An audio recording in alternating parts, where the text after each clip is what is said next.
In this video, I will explain a mystery to you about Microsoft Project.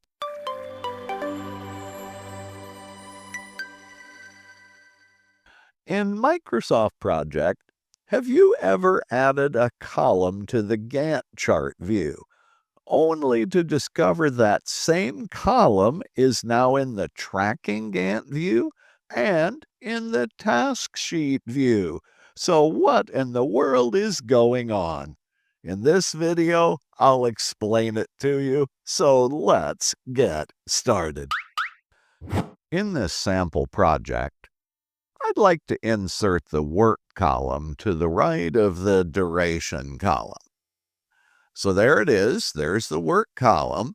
I've only added it to the Gantt chart view, right?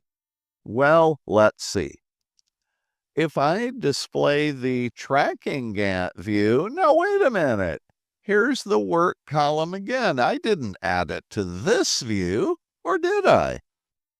Let's try it one more time. If I bring up the Task Sheet view, well, by golly, there it is again.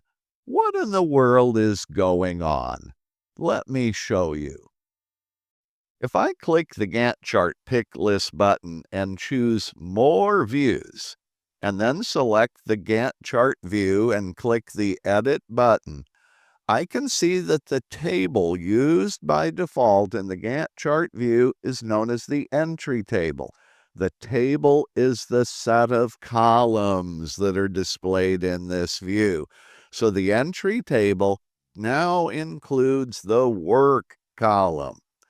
And if I scroll down here a little and choose the Task Sheet view and click Edit, well, there it is. The entry table is used by default in the Task Sheet view, which means the Task Sheet view now includes the work column that's in the entry table.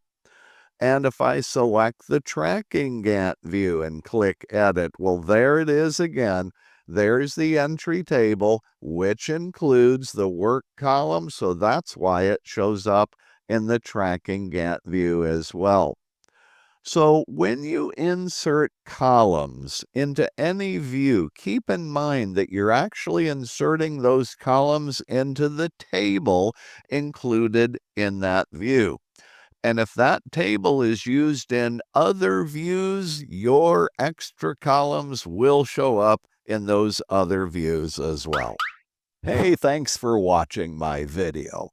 If you found this video helpful, please give it a like. If you haven't subscribed already, please do so and click the notifications button. And as always, I'll see you in my next video.